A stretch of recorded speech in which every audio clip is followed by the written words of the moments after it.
जैसे कि last episode में हमने देखा कि यू हाउ फाइनल्स में आ गया है और अब टोटल 4 टीम्स के बीच मैच होना है और इनमें से एक टीम दाई हुआबिन की है। दाई हुआबिन और कोई नहीं बल्कि यू हाउ का सौतेला भाई है और इसी की वजह से यू हाउ की माँ मरी थी और अब इन दोनों की मुलाकात रॉयल किंगडम के बाहर अब यहाँ पर हुई है।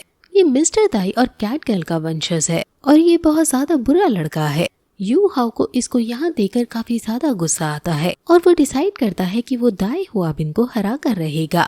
अब पहले उसका मैच ज़ुओ सीशन की टीम से होता है। ओपोनेंट टीम का लीडर लेवल 25 का स्टॉर्म अटैक ब्रांच का सोल मास्टर है।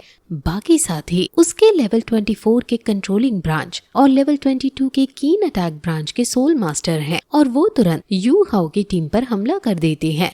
यू हाउ तुरंत लीडर को अपना सोल शॉक अटैक मारता है और फिर वैंग डोंग मौका मिलने पर लाइट ऑफ बटरफ्लाई गॉड की पार से उस पर हमला कर देता है। उनमें बहुत टक्कर का मुकाबला होता है लेकिन अंत में यू हाउ की टीम जीत जाती है। दाई हुआबिन की टीम भी अपनी कोई दूसरी ओपोनेंट टीम से लड़ रही थी और दाई हुआबिन बेरहमी से उन्हें हरा देता है। अब अगले दिन दाई हुआबिन की टीम और यू हाउ की टीम का मुकाबला होगा। अब शाम को रास्ते में वैंग डोंग यू हाउ से दाई हुआबिन के बारे में पूछता है कि क्या तुम इसे जानते हो, जिस पर यू हाउ हाँ कहता है और बताता है कि दाई हुआबिन मिस्टर दाई जो कि कई हजार साल पहले के लेजेंड थे उनका वंशज है। मिस्टर दाई जिनका नाम दाई मू बाई था वो जिंग लॉ एम्पायर के राजा थे और उनके टाइम में जिंग लॉ एम्पायर ने काफी तरक्की की लेकिन 1000 साल पहले जिंग लॉ एम्पायर कमजोर होने लगा। व्हाइट टाइगर क्लैन और हेल सिविल क्लैन सबसे ताकतवर क्लैन थे। इन्होंने जिंग लॉ एम्पायर को बचाने की काफी कोशिश की लेकिन इस युद्ध में वो जीतने के बाद भी काफी कमजोर हो गए। इसलिए फिर व्हाइट टाइगर क्लैन ने जिंग लॉ एम्पायर का थ्रोन उस पार्टी को दे दिया जो जब जिंग लॉ एम्पायर के खिलाफ रिवोल्ट कर रही थी और बदले में वो वहाँ का ग्रैंड ड्यूक बन गया जिससे उसके पास बहुत सारी धन दौलत आ गए। यू हाउ की माँ एक मेड थी जिस पर ड्यूक का दिल आ गया था और दोनों में जब प्यार बढ़ा तो यू हाउ पैदा हुआ लेकिन जब उसके पिता मर गए तो राज परिवार ने इनको घर से निकाल दिया। यू हाउ राजमहल के बाहर भी अपनी माँ के साथ काफी अच्छे से रह रहा था और हमारी लाइफ बहुत अच्छी चल रही थी। उन्होंने फिर व्हाइट टाइगर मैंशन के अंदर मेड का नाम ले लिया ताकि गुजर बसेरा हो सके लेकिन उनको वहाँ जानवरों से भी बदतर व्यवहार के साथ रखा गया। वो फिर बीमार पड़ने लगी और यू हाउ खुद फिर लॉन्ड्री का काम करने लगा और उसकी माँ पूरे दिन बेड पर रेस्ट करती थी क्योंकि वो काफी बीमार पड़ने लगी थी। लेकिन तभी वहाँ एक सैनिक आया और वो यू हाउ को परेशान करने लगा कि तुम ड्यूक फैमिली से हो ना, यंग मास्टर वापस आ रहे हैं इसलिए तुम इस जगह से ही चले जाओ। वो तुम्हारा और तुम्हारी माँ का चेहरा भी नहीं देखना चाहते हैं। वो सैनिक उसको कोड़े मारने लगते हैं और उसकी माँ खुद उसके ऊपर आकर अपने बेटे को कोड़े खाने से बचाती है लेकिन सैनिक उसी की माँ को फिर कोड़े मारने लगते हैं और चले जाते हैं। उसकी माँ बहुत ज्यादा घायल हो जाती है और बीमार होने लगती है।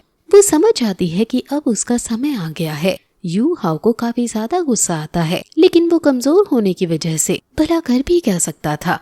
उसकी माँ ने उस दिन दम तोड़ दिया था और फिर तभी से उसने अपने बाप का सरनेम अपने नाम से हटा दिया और अपनी माँ का सरनेम हुओ रख लिया। ये सब बात वो वैंग डोंग को बता रहा है और कहता है कि अब वो अपनी माँ का बदला उनसे जरूर लेगा।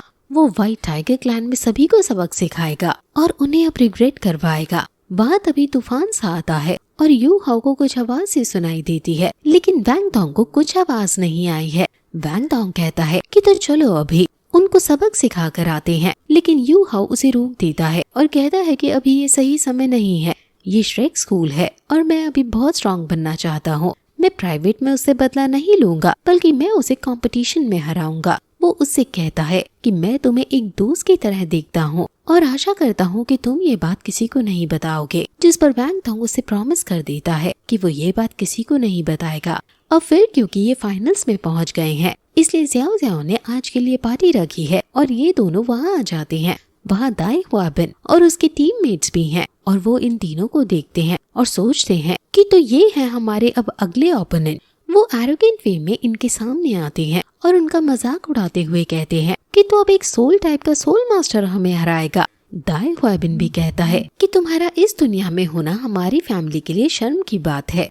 ये सुनकर यू हाउ को गुस्सा आने लगता है और वैंग डोंग उसको पलटकर कहता है कि आखिर तुम हो कौन, अपना नाम तुरंत बताओ। क्योंकि मैं एरिक एरो के साथ लड़ाई करके अपना टाइम वेस्ट नहीं करता।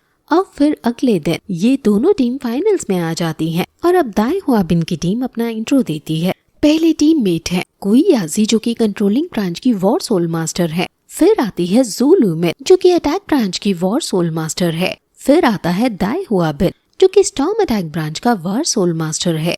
वैंग डोंग और उसकी टीम इनको हराने के लिए एकदम तैयार है और दीन में और वाइसटीन में बेट लग जाती है कि कौन जीतेगा।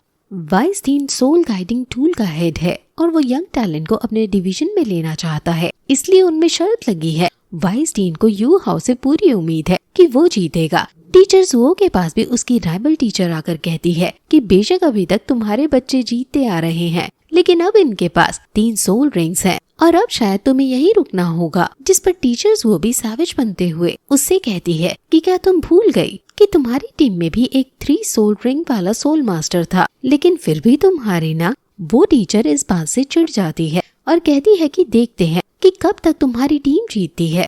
अब दाई हुआबिन की टीम अपनी अपनी मार्शल सोल बाहर निकाल लेती है और वैंग डोंग वगैरह भी अपने अटैक उन पर कर देते हैं। पीछे से यू हाउ अपनी माइंड शेयर टेक्निक का यूज करके उन्हें सपोर्ट करता है और वैंग डोंग दाई हुआबिन से हेड टू हेड बैटल करने लगता है। वैंग डोंग और उसमें आइकॉनिक लेवल की फाइट हो रही है, लेकिन वैंग डोंग हमें थोड़ा हल्का पड़ता हुआ नजर आ रहा है क्योंकि दाई हुआबिन की स्पीड और स्ट्रेंथ बहुत ज्यादा है और उनके बीच का जो स्ट्रेंथ गैप है वो साफ देखा जा सकता है। ज़ू लुमिन यू हाउ पर हमला कर रही है और यू हाउ उनसे बच रहा है, लेकिन तभी पीछे से ज़्याओ ज़्याओ अपना सपोर्टिंग फर्स्ट सोल स्किल जिसका नाम स्लगिशनेस है उसका यूज करती है, जिसे ज़ू लुमिन और बाकी सभी स्लो हो जाते हैं। दाई हुआबिन की भी स्पीड बहुत घट जाती है। कोईयाजी समझ जाती है कि ये ज़्याओ ज़्याओ की वजह से हम स्लो हो गए हैं, इसलिए कोईयाजी तुरंत ज़्याओ ज़्याओ पर हमला कर देती है। ज़्याओ ज़्याओ अपनी फर्स्ट सोल स्किल जिसका नाम चार्म है उसका यूज करती है और ज़्याओ ज़्याओ पर इसका असर होने लगता है। यू हाउ उसकी मार्शल सोल को देखकर शॉक होता है क्योंकि वो 9 टेल फॉक्स मार्शल सोल है जो कि एक एडवांस मार्शल सोल है। जैसे जैसे इस मार्शल सोल में सोल रिंग्स ऐड होती हैं, वैसे वैसे इस फॉक्स में एक नई टेल जुड़ जाती है और वो और ज्यादा पावरफुल होती जाती है। हालांकि अभी कोईयाजी के पास 2 टेल्स हैं, लेकिन सिर्फ एक सोल रिंग उससे अटैच हुई पड़ी है, यानी उसने एक ही सोल रिंग से 2 टेल ग्रो कर ली है और ये कोईयाजी के बहुत ज्यादा जीनियस होने की पहचान है। वैंग डोंग भी अब दाई हुआबिन के सामने काफी कमजोर सा पड़ रहा है, इसलिए अब वो अपनी फर्स्ट सोल स्किल का यूज करता है और दाई हुआबिन भी अपनी सेकंड सोल स्किल का यूज करता है और उनकी पार हेड ऑन कोलिजन करके एक दूसरे को पीछे हटाने लगती है और इस अटैक में दाई हुआबिन जीत जाता है और वैंग डोंग बहुत बुरी तरह से घायल होकर पीछे गिर जाता है और फिर तभी ज़ू लुमिन भी यू हाउ पर हमला कर देती है और फिर ये एपिसोड यहीं खत्म हो जाता है।